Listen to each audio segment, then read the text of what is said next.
भागाला जोडणारे रस्त्यांची लागली वाट, रस्त्याने चालताना करावी लागते तारेवरची कसरत। मारेगाव तालुक्याला जोडणारे शेकडो गावे असून मारेगाव तालुक्याला जोडणाऱ्या रस्त्यांची पूर्ण वाट लागली आहे। या मार्गावरून चालताना तारेवरची कसरत करावी लागते आहे। मार्गावर मोठमोठे खड्डे तसेच रस्त्याच्या दोन्ही बाजूंनी झाडे झुडपं मोठ्या प्रमाणात वाढले असल्याने अपघाताची शक्यता बळावली आहे। मात्र गंभीर बाबीकडे लोकप्रतिनिधी तसेच गाव पुढाऱ्यांचे अक्षम्य दुर्लक्ष होत असल्याचे चित्र दिसून येत आहे। गाव तेथे रस्ता असे शासनाचे ब्रीद वाक्य आहे आणि म्हणूनच अनेक गाव पोड तांड्यांना तालुक्याशी जोडले आहे। मात्र अजूनही बरीचशी गावे मुख्य रस्त्याला जोडली असली तरीही रस्ता बांधकाम पूर्ण झाल्यानंतर त्या रस्त्याकडे ढुंकूनही पाहत नाही। त्यामुळे या सर्व मार्गाची चाळणी झाली आहे। सोबतच रस्त्याच्या दुतर्फा झुडपांनी अतिक्रमण केल्याने अपघाताची शक्यता बळावत आहे।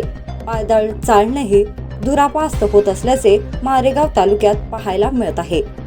मारेगाव शहराला तालुका दर्जा मिळाला असून तहसील, कृषी कार्यालय, वन विभाग, भूमी अभिलेख या कार्यालयांसह बँक, शाळा, महाविद्यालय, शासकीय ग्रामीण रुग्णालय व मुख्य बाजारपेठ आहे। त्यामुळे कार्यालयीन कामासाठी नागरिक, शिक्षणाकरिता विद्यार्थ्यांचे मोठ्या प्रमाणात आवागमन आहे। ग्रामीण रुग्णालय असल्याने उपचारासाठी मोठ्या रुग्णालयात येत असतात, परंतु रस्ते अत्याधिक प्रमाणात दयनीय अवस्थेत असल्याने रुग्ण रस्त्यातच दगावल्याच्या घटना सुद्धा घडल्या आहेत। तर रस्ते खराब असल्यामुळे रस्त्यातच प्रसूती झाल्याची माहिती आहे। तालुक्यातील अनेक रस्त्यांवर अपघाताचे प्रमाण सुद्धा वाढीस लागले असून या अपघातांना जबाबदार कोण हा प्रश्न नागरिकात बोलला जात आहे। मारेगाव तालुका हा आदिवासी बहुल म्हणून ओळखला जातो। वनसंपदेने नटलेल्या या तालुक्यात शेतकरी मजुरांची संख्या सुद्धा मोठ्या प्रमाणात असून वन परिसरात वास्तव्य करणारे शेतकरी शेतमजूर आहेत। गावखेडी, पोड, हेटीवरून तालुक्याला जोडणारे अनेक मार्ग मात्र बांधकाम झाल्यापासून तर आजतागायत दुरुस्तीच्या प्रतीक्षेत आहेत। तालुक्यात अनेक रस्त्यांना अखेरची घरघर लागली असताना लोकप्रतिनिधी व स्वयंघोषित पुढारी यांच्या सातत्याने होत असलेल्या दुर्लक्षित धोरणामुळे तालुक्यातील नागरिक वैतागले असून लोकप्रतिनिधी व गाव पुढाऱ्यांच्या उदासीन धोरणांमुळे नागरिकांना नाहक त्रास सहन करावा लागतोय। मारेगाव तालुक्यात गावखेड्यांना जोडणाऱ्या अनेक रस्त्याची फार दयनीय अवस्था झाली आहे।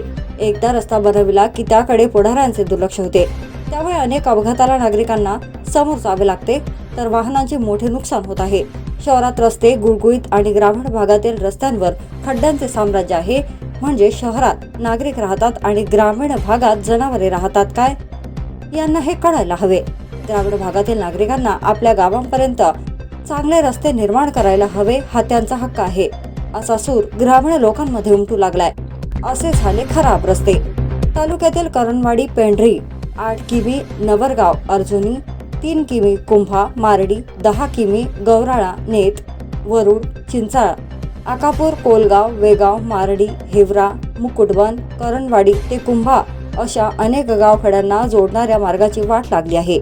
अनेक ठिकाणी मोठे खड्डे पडले असून काही ठिकाणी तर पूर्ण गिट्टी उखळली आहे। ग्रामीण भागातील संवेदनशील काही नागरिक निवेदने देतात, पण त्या निवेदनाकडे कोणी ढुंकूनही पाहत नाही। त्यामुळे नागरिक वैतागले असून ग्रामीण भागातील नागरिकांच्या नशिबी चांगले रस्ते मिळू नये हे शोकांतिक आहे।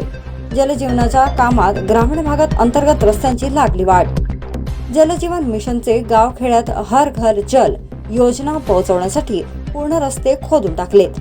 त्या रस्त्यांचे नालीत रूपांतर झाले आहे।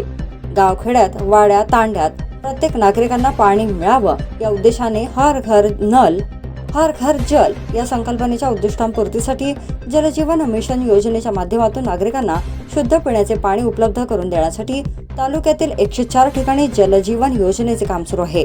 त्यातील काही पूर्ण झाले तर काही अद्यापही अपूर्ण आहे। या योजनेत गावभर रस्ते खोदून नळाची पाईपलाईन टाकण्यात आली आहे। या कामात उद्दिष्टे चांगली असली तरीही कंत्राटदारांच्या अटी शर्ती करारानुसार खोदण्यात आलेले रस्ते पूर्ववत सुव्यवस्थित करून देणे आवश्यक होते, परंतु 1 वर्षापेक्षाही जास्त दिवस लोटूनही रस्ते दुरुस्ती करण्यात आले नाही। परिणामी ग्रामस्थांना या मार्गांवर ये जा करताना मोठी कसरत करावी लागते आहे। त्यामुळे सर्वत्र संतापाची लाट उसळलेली दिसून येत आहे। वडी न्यूज एक्सप्रेस, ब्युरो रिपोर्ट।